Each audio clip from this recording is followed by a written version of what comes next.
Hello, I'm Dr. Iain. I'm an Assistant Professor at the University of Canberra. Welcome to sunny Australia. I'd like to share with you today some of my research around student service and student welfare.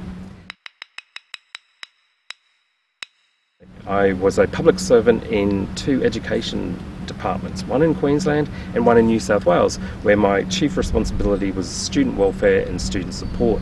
And in these portfolios I was responsible for policy and procedure around student welfare in over 3,000 schools across both states. And part of my portfolio responsibility were young mothers and education. And I found at the time that there was very little research into young mothers and education. And this stirred my interest to actually engage in a PhD, to formalise that investigation that I was doing every day in my workplace to something that I felt could actually have an impact on policy as well as procedure. The title of my PhD thesis is Clearing Them for Learning, exploring the critical factors for success in school-based young mothers and education programs. And I was able to identify key factors, and these include the critical factors of place and space, community partnerships, flexible delivery, resourcing, on-site childcare, staff development, policy shaping and leading, and financial sustainability. A critical factor for the young women was the idea of place and space. They mentioned in the research and the interviews that by coming to the centre they felt connected, they felt that they had a community of other young women in the same situation as themselves. They felt that the centre was non-judgmental for being a parent, but actually was trying to support them in becoming a better student. At the same time, because of the on-site childcare, the young mothers were able to bring their children with them, and while their children were there they felt comfortable, they felt safe, and they felt connected. The outcome of my research was actually the establishment of a purpose-built centre for young parents, in particular young mothers and their children.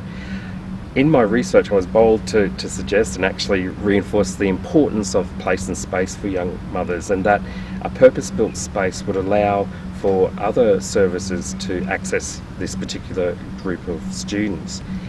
And the government of the time decided that that was a good idea, and they actually committed $15 million to the project. And the project, the actual construction of the building, is due to be complete at the beginning of 2015 for the first cohort to come through the centre. You'll note here that you can see the construction at the moment. The handover is in 2 months' time. The young women have already visited the site, as well as their teachers. Now the interesting thing is the transition from their existing centre to this purpose-built state-of-the-art centre. The interesting thing for me as a researcher is to track that transition, not only for the young women and their children, but also the teaching staff and the school leadership, and how they're managing the reactions of the wider school community. The next phase of research or interest for me is looking at those young women that have already gone through the program over the past 10 years. I'm interested to find out their life trajectories in relation to their participation in the program and where they are today. Here are some questions for you to consider in this area. Why should schools be involved in student welfare programs? Question 2. What role do school leaders play in student services? Question 3. How can these programs become sustainable? And question 4. What are the policy implications for such programs?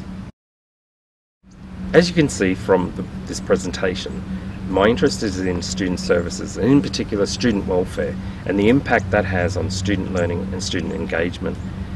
The importance of policy, leadership and program development are at the core of what we can do to support disenfranchised or disengaged students with education. I thank you for your time today, and enjoy a beautiful Canberra Australian morning.